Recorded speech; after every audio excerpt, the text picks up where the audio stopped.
जो गए वो पार्टी की पॉलिसी नहीं थी, ना खान साहब की डायरेक्शन थी।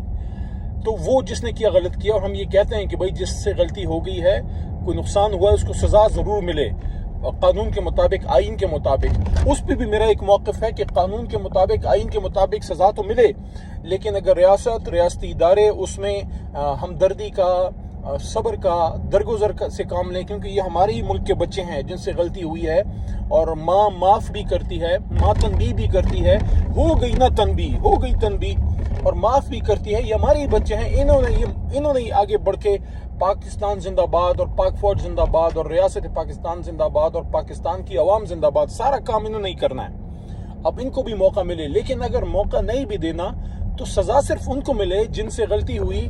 बाकी तो 2.25 करोड़ वोट लेने वाली जमात को कैसे साइड लाइन कर सकते हैं? तो एक तो इस 9 मई से हमें अब आगे जाना होगा, इस मुल्क को बेहतरी की तरफ लेके जाना होगा।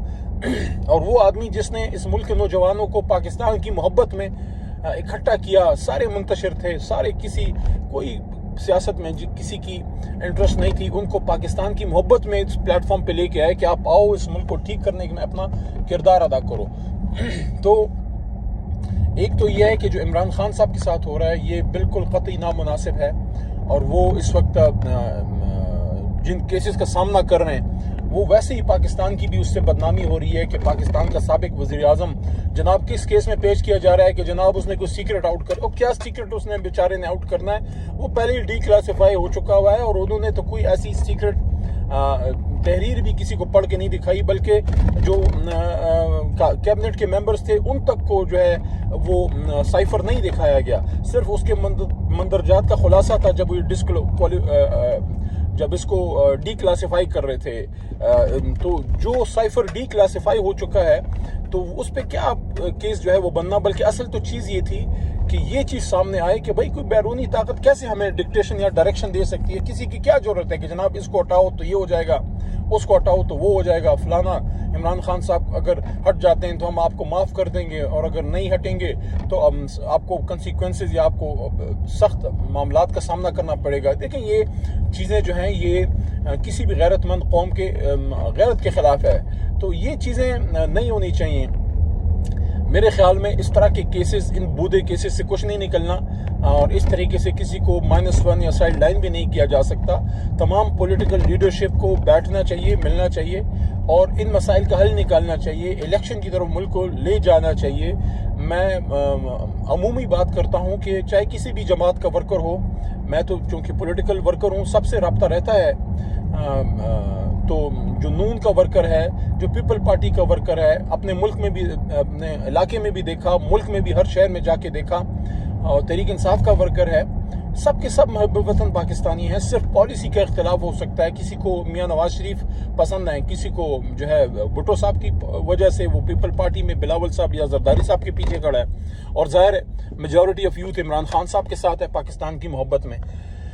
मेरे ख्याल में ऐसा कोई मसला मुझे तो नज़र नहीं आता कि उसका हल ना निकल सके। मामलात मुश्किल हैं, अगर इसको इजी लें तो इजी नहीं ले सकते। इसमें थोड़ा सा सबको 1 स्टेप डाउन करना पड़ेगा, थोड़ा सा अपनी अना को जो है, मैं ये नहीं कहता अपनी अना ख़त्म करें, हर इंसान में कुछ ना कुछ अना तो बहरहाल रहती है, लेकिन थोड़ा सा मुल्क की खातिर अपनी अना को एक साइड पे रख के मुल्क का सोचें कि ये क्या हो रहा है। अगर आज हम एक इस नुक्ते पे इकट्ठे हो जाएं कि भाई एक पुरअमन और ट्रांसपेरेंट इलेक्शन हो, और उसके बाद जो भी हुकूमत में आएगा वो परसिक्यूट नहीं करेगा। तहरीक इंसाफ की तरफ से तो मैं कहता हूँ, और खान साहब की भी ये विजन है कि हमने ज़ाती इंतकाम किसी से नहीं लेना, ज़ाती इंतकाम पे हम यकीन नहीं रखते। हाँ, जिसने मुल्क का नुकसान किया है, करप्शन किया है या कोई और गलत काम किया है, उससे भी आइन के मुताबिक अदालतें जो है उसका फैसला करें। मुल्क को आगे ले जाना है। ये 24-25 करोड़ अवाम अब इस वक्त महंगाई में रुल रही है, पिस रही है, और अब तो आम आदमी मोटरसाइकिल में भी पेट्रोल डालने का जो है वो उसकी वस नहीं है, और बच्चों की फीसें और महंगाई और बिजली के बिल और दवाइयाँ और इस तरह की चीज़ें, यानी कि आम पाकिस्तानी इस वक्त ही struggling hard to make hits ends meet. एक महीना गुजारना जो है मुश्किल हो रहा है। तो हमें अपने मुल्क की खातिर बात करनी चाहिए, और तहरीक इंसाफ से भी बात करनी चाहिए, और बाकी पॉलिटिकल जमातें भी जो है वो भी इंगेज करें एक दूसरे से। और मैंने इस पे तजवीज़ दी थी कि सदर मुमलिकत के नीचे एक बैठक हो जिसमें सब ज़िम्मेदार लोग और पॉलिटिकल फोर्सेस सारे बैठें, और एक नुक्ते पे कि भाई फ्री एंड फेयर इलेक्शन हो, और ये भी नुक्ता कि भाई परसिक्यूशन, ज़ाती इंतकाम कोई नहीं लेगा, सियासत से ज़ाती इंतकाम का अखाड़ा कोई नहीं बनाएगा। हाँ, मुल्की मामलात में आइन को अपना रास्ता, कानून को अपना रास्ता लेने दें। जिसने गलत काम किया है, अली है, आप हैं, कोई है, वो दे शुड फेस इट। लेकिन बहरहाल हासिल वसूल गुफ्तगू का ये है कि समझदार कौमें वो हैं, और जो पढ़े लिखे लोग हैं, जो मुल्की मामलात को, जो कौमें आगे गई हैं, तो वो इस तरह के सदमों से और इस तरह की चीज़ों से वो सबक सीखते हुए फिर वो आगे जाते हैं। बड़ी बड़ी कौमें मजबूत हुई। दूसरी जंग अजीम के बाद जर्मनी को आप देख लें। मुझे आज भी याद है डॉक्टर जावेद इकबाल की किताब है अपना गिरेबान चाक, किसी ने नहीं पढ़ी तो पढ़ लें, अच्छी किताब है।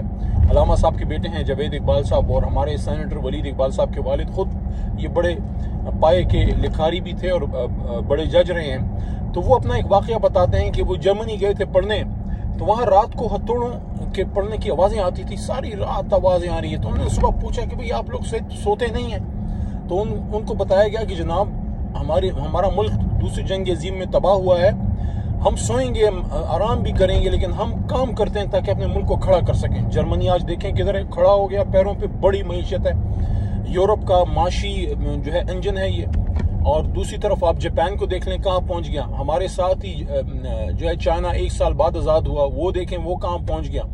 हम और हिंदुस्तान इकट्ठे आज़ाद हुए थे, तो हमारा तो दुश्मन है, हरीफ है, लेकिन ये आप ज़रूर एक्नॉलेज करना पड़ेगा कि हम क्या कर रहे हैं और वो किधर पहुंच गए हैं। दुनिया उनको कहाँ देख रही है और हमें कहाँ देख रही है। हमारा डॉलर देख लें, हमारी मईशत देख लें, ये सारी चीज़ों पे फोकस करना है। ये होगा तब जब हम थोड़ा सा अपना दिल बड़ा करेंगे और इस वाक़े से अब आगे बढ़ेंगे। इसलिए मैं कहता हूँ कि मूव ऑन, जो मैंने परसों भी बात की थी कि मूव ऑन फ्रॉम 9 मई, इससे आप आगे बढ़ें और इस मुल्क को आगे लेके जाएं। हम में से कोई भी गैर मुहब्ब वतन नहीं है। कौन है ये? एक ही घर से एक बच्चा सियासतदान बनता है, उसी घर से एक बच्चा काकूल जाके PMA से लेफ्टिनेंट बन जाता है, ये जनाब जाके कोई काउंसलर या मिनिस्टर बन जाता है, दूसरा जाके कोई मेजर या कोई लेफ्टिनेंट जनरल बन जाता है, या अगर सिविल ब्यूरोक्रेसी में है तो डिप्टी कमिश्नर या कोई सेक्रेटरी वगैरह लग जाता है। एक ही मिट्टी के बच्चे हैं। सिर्फ ये है कि थोड़ा सा लीडरशिप को, सारी लीडरशिप को, सियासी गैर सियासी जितने भी हैं, उनको ज़रा थोड़ा सा बैठना पड़ेगा। मैं कहता हूँ अल्लाह की मदद आपके साथ शामिल हाल होगी। जब हम बैठेंगे तो 5वां हमारे साथ अल्लाह होगा। अगर हम 4 बैठेंगे तो 5वां अल्लाह होगा, 5 लीडर बैठेंगे 6ठा अल्लाह होगा, 11 लीडर बैठेंगे 12वां अल्लाह होगा, 500 बंदे सियासी बैठेंगे 501वां अल्लाह हमारे साथ होगा। अल्लाह की मदद है इस पाकिस्तान को। ये 27 रमज़ान को बना हुआ मुल्क अल्लाह की मदद से, हुजूर नबी करीम सल्लल्लाहु अलैहि वसल्लम की रूह के सदक़े, उनकी बरकत से हमें अल्लाह ने ये मुल्क जो है वो दिया है। जब भी हम बैठेंगे, जब भी मुल्क की खातिर बैठेंगे, तो हमारे साथ तीसरा अल्लाह होगा। और जब अल्लाह की मदद होती है ना, जब अल्लाह की मदद होती है, जब अल्लाह की मदद आ जाती है, तो फिर आपके घोड़े जो है वो भी पानियों के ऊपर चलते हैं।